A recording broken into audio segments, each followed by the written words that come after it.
Bonjour. Alors aujourd'hui, je vais vous parler de confiance en soi et comment on peut arriver à avoir une meilleure image de soi et en fait, d'une certaine façon, à mieux s'aimer, à être plus en paix avec soi-même. Attention, ça va peut-être paraître aller de soi, mais en fait, le fait de s'aimer, et donc c'est une condition nécessaire pour la confiance en soi, c'est souvent le fruit d'une décision que vous pouvez prendre. Vous pouvez décider que vous allez aujourd'hui, à partir d'aujourd'hui, vous aimer davantage. Il y a des exercices que l'on peut faire pour ça, mais en tout cas, vous pouvez prendre cette décision de voilà, aujourd'hui je vais décider de m'aimer et ne pas considérer ça comme quelque chose d'égocentrique ou peut-être d'avoir une grosse tête.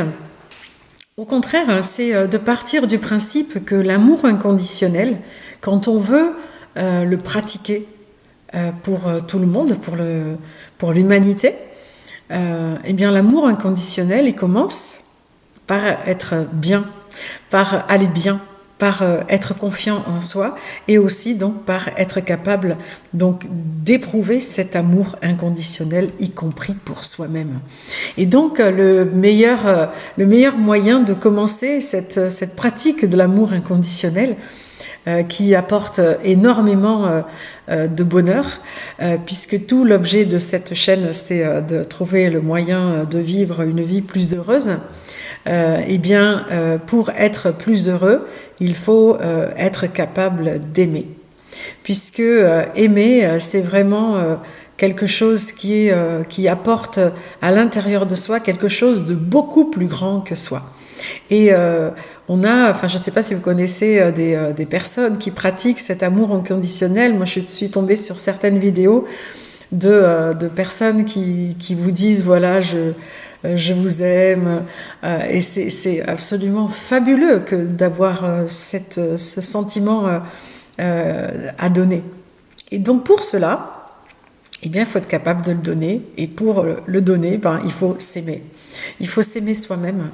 Et de cette façon, souvent on a tendance à dire oui, il faut s'aimer soi-même pour être capable d'aimer les autres, mais c'est exactement cette idée-là qui est sous-jacente, c'est-à-dire pour être capable d'aimer les autres, pour être capable d'apporter ça à l'humanité, eh bien en fait il faut s'aimer soi-même. Et ça, c'est une caractéristique essentielle de la confiance en soi. Pour avoir confiance en soi, eh bien il faut s'aimer.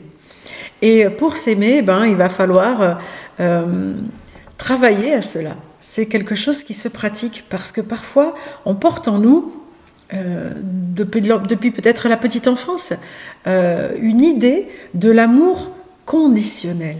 C'est-à-dire que on va nous aimer, on va t'aimer si tu fais ceci, ou on va t'aimer si tu es comme cela, on va t'aimer sauf si tu fais ceci.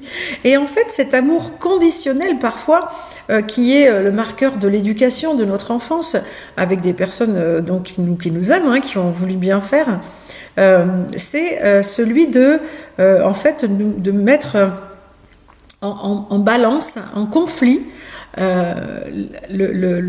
l'intérêt qu'on a d'être nous-mêmes, de vouloir être qui on est, et de vouloir être aimé, accepté de ses parents, parce qu'il y a une question de survie. C'est-à-dire qu'un enfant, s'il n'est pas aimé de ses parents, eh bien, il ne peut pas survivre. Donc, il est nécessaire pour lui d'être aidé pour ses parents. Sa survie en dépend. Et donc, parfois, il est obligé, en gros, de mettre en stand-by qui il est, d'oublier qui il est. Et ça, c'est impossible d'être heureux, c'est impossible d'avoir confiance en soi si on ne retrouve pas cet équilibre entre le fait d'être aimé par soi-même et d'être donc qui on est. Il faut avoir cet équilibre-là. Et ça nous permet, cet amour de soi, c'est pas seulement un moyen d'avoir une bonne opinion de soi-même, etc. Ça nous permet aussi de mettre à distance les relations toxiques, les situations toxiques. Quand on a de soi-même l'amour nécessaire pour qu'on puisse être en paix, être heureux, quand on le ressent de soi-même, on n'a pas besoin, on n'est pas en dépendance affective, on n'a pas besoin de le recevoir de l'extérieur. Et ça nous donne une immense liberté pour pouvoir être qui on est et pour pouvoir avoir autour de soi des personnes qu'on a vraiment envie d'avoir autour de soi et pour éloigner les personnes toxiques ou la situation professionnelle toxique. Donc cet amour de soi, il est essentiel à notre confiance en nous et il est essentiel au bonheur. Il est très important d'avoir ça en tête comme étant quelque chose qu'on va pouvoir faire rayonner pour un peu un bien-être, encore une fois, qui nous dépasse pour l'humanité.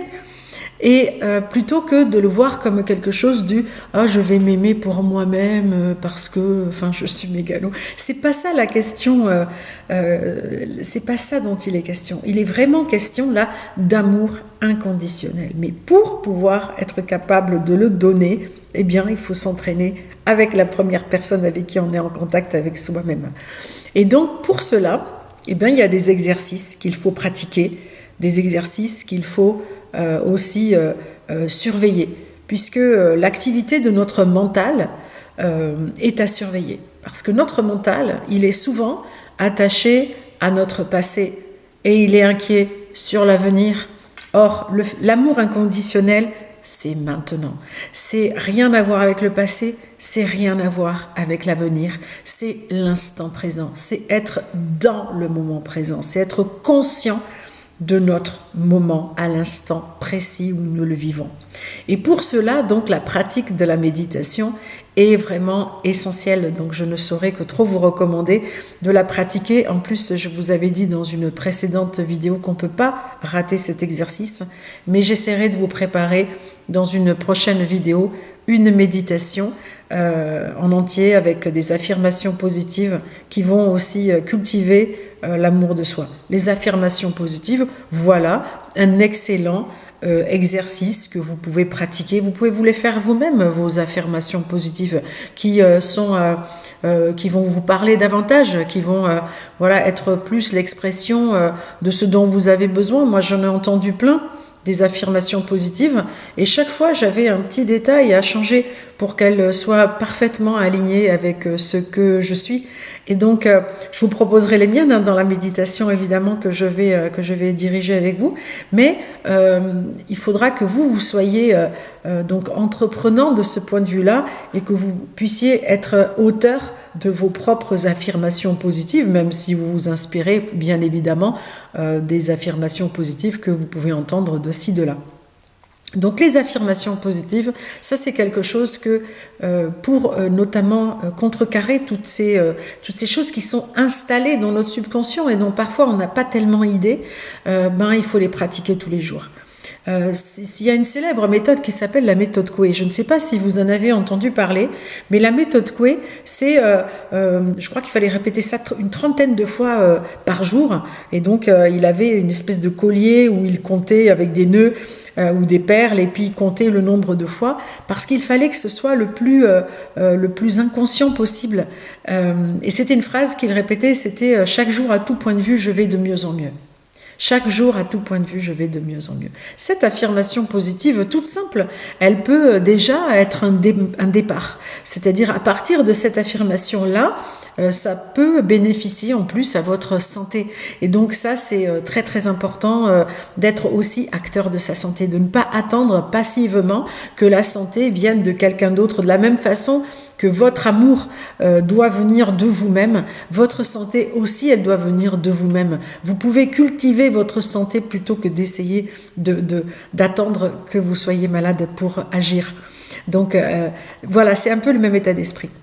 Donc en ça, la spiritualité, elle peut aussi, si vous voulez, vous aider, si c'est quelque chose qui résonne en vous, le fait de la philosophie, bien sûr, mais la spiritualité d'une certaine façon, certaines certaines religions pratiquent des rituels, pratiquent des regroupements de certaines communautés, et ça peut être un moyen de se sentir soutenu, de se sentir dans un mouvement collectif, et ça peut participer aussi de la confiance en soi.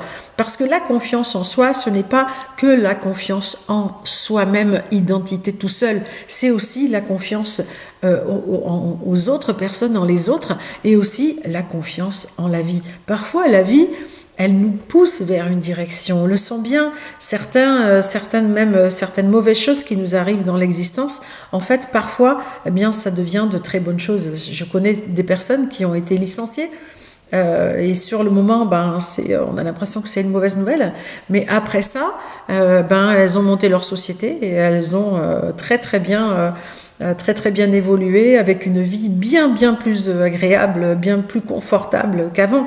Donc une mauvaise chose, ça peut être aussi l'occasion d'un bonheur futur. Et donc ça, c'est vrai que c'est pour ça qu'il faut avoir confiance en la vie. Ça, c'est quelque chose qu'il faut toujours porter en se disant, voilà, là ça m'arrive, c'est peut-être quelque chose que je dois vivre. Peut-être que c'est une épreuve que je dois traverser pour comprendre quelque chose. Et ça, moi, j'y crois beaucoup. Dans ma vie, j'ai eu beaucoup d'épreuves, et je pense qu'à chaque fois, j'en suis sortie plus forte. Donc, ça, c'est très, très important d'avoir en tête le fait de cultiver l'amour de soi. Il y a un très bon exercice, c'est celui de, quand vous êtes devant votre miroir ou dans votre salle de bain tous les matins, de vous faire un gros sourire en vous regardant dans le miroir, et de vous dire que vous vous aimez, que vous êtes une personne extraordinaire, que vous êtes heureux d'être là. Dites-le vous, je t'aime, tu es belle, tu es une belle personne. Tu as fait des belles choses, etc. Faites-vous des compliments devant votre miroir, et pas que des compliments sur vous-même, aussi sur votre corps. Regardez votre corps et appréciez-le. Il n'y a pas de corps moche. Ça n'existe pas. Imaginez, je sais pas moi, deux lions dans la savane, et puis on dirait qu'un a un corps moche et l'autre non. Ça n'a pas de sens. Donc, appréciez votre corps. Il vous porte de votre naissance jusqu'à votre mort. Appréciez-le, dites-lui merci, aimez-le, et montrez-lui que vous l'aimez. Ne rentrez pas en lutte contre votre corps. Au contraire, aimez-le, et aimez votre mental, aimez votre corps. Parce que nous ne sommes ni complètement le corps, ni complètement le mental, mais le mental et le corps font partie de nous. Et en ça, donc pour revenir au mental, vous savez que le mental, c'est la partie du cerveau qui pense, et pour avoir confiance en soi, il faut faire attention à ses pensées. Parce que le mental, il va cultiver des pensées, il va cultiver peut-être même des émotions, comme la colère ou des émotions plus négatives. Et sachez en ça que c'est normal que notre mental soit davantage concentré sur ce qui est négatif que sur ce qui est positif. Ça, c'est normal, parce que si vous voulez, notre cerveau, il n'a pas beaucoup évolué depuis qu'on est un homme préhistorique. Et en fait, dans la vie, dans la nature, dans ce que l'être humain a affronté, eh bien, ce qui est négatif peut nous tuer. Donc, alors que ce qui est positif, comme je sais pas, un bon aliment ou un bon abri, ça peut juste nous apporter un confort à ce moment-là, quelque chose qui est nécessaire, qui est utile à notre bonheur, mais on ne peut pas le mettre en balance avec quelque chose qui serait négatif. Dans le cadre donc de l'homme préhistorique, ce qui est négatif peut potentiellement être une menace immédiate. Donc, toujours la même réaction de stress, de survie qui se met en route, et qui est normale dans des situations exceptionnelles, et qui est très néfaste à notre santé s'il est durable.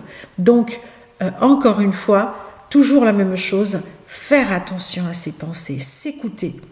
Et quand nos pensées, elles sont tournées vers quelque chose de négatif, eh bien, immédiatement, on les ramène au moment présent. Et pour cela, des exercices d'ancrage que vous retrouverez dans mes précédentes vidéos. Mais le meilleur ancrage qu'on a toujours à sa disposition, c'est la respiration. Puisqu'on ne peut pas respirer dans le passé, on ne peut pas respirer dans le futur, on respire maintenant. Et quand on se raccroche à sa respiration, ou à ce qu'on voit, ou à ce qu'on entend, ou à ce qu'on sent, ou à ce qu'on ressent, s'il y a de la chaleur ou des choses comme ça, en fait, ça, c'est quelque chose qui va nous plonger immédiatement, qui va nous ramener immédiatement dans l'instant présent. Donc la respiration est un très bon outil pour pouvoir faire un contrôle de ses pensées, une alerte sur ses pensées, toujours essayer de voir que nos pensées sont amenées par notre mental pour nous protéger.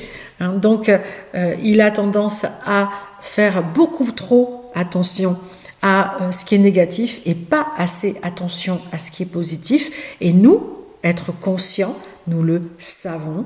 Donc, eh bien, on va travailler à rétablir un peu d'équilibre et à apporter des pensées positives. Et donc, les affirmations positives, les déclarations d'amour de soi face à un miroir, ce sont des exercices excellents.